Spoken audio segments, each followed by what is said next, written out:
Ancient wisdom, Daniel, often comes packaged in the most familiar ways, like those summer evenings when families would gather on porches to share stories.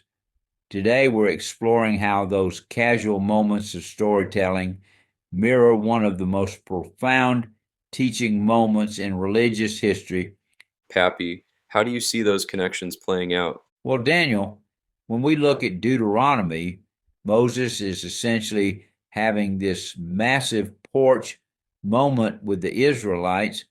He's got these 24,000 recent deaths at Baal-peor weighing on everyone's minds, and he's using that tragic event to drive home some crucial lessons about their future.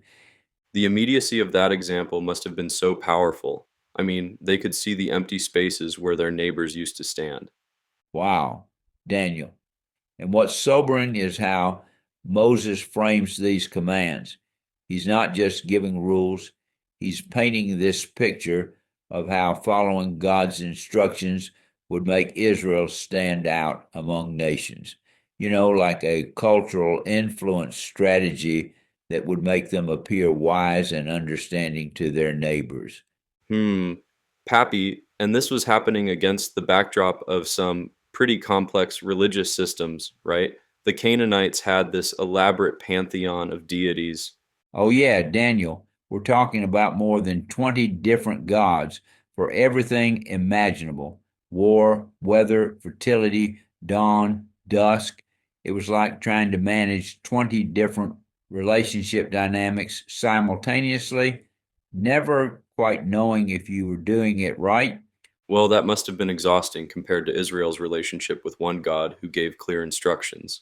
And that's where it gets mind boggling, Daniel. Moses gets super specific about what not to worship.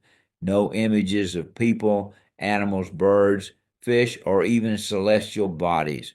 It's like he's systematically closing off every possible avenue for misplaced worship.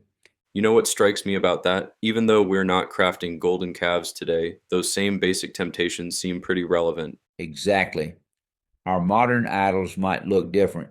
Maybe it's career success, social media influence, or financial security, but that fundamental impulse to worship something tangible instead of an invisible God, that hasn't changed one bit in thousands of years. So, if these ancient teachings still resonate so strongly, what do you think that says about human nature?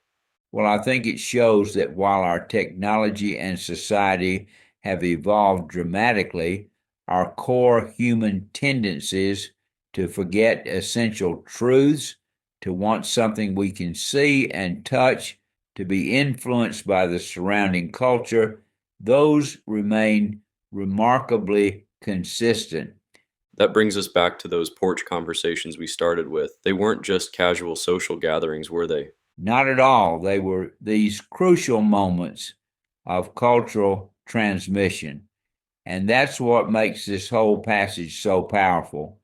It culminates in this reminder that God chose Israel. They didn't earn it through merit, they were selected and brought out of what the text calls Egypt's iron furnace to be his people.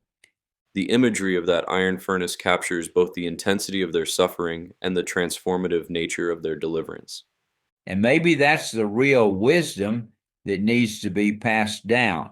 Not just a list of do's and don'ts, but a deeper understanding of being part of something bigger than ourselves.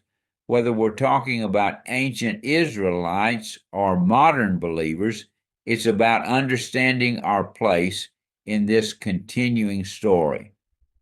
Pappy, that understanding seems to give meaning to all the commands and prohibitions. They're not arbitrary rules, but boundaries that help preserve and protect something special. Daniel, in the end, those porch conversations, those moments of remembering and teaching, they're all part of keeping that story alive. And that's something worth thinking about in our own lives, how we're passing down what matters most to the next generation.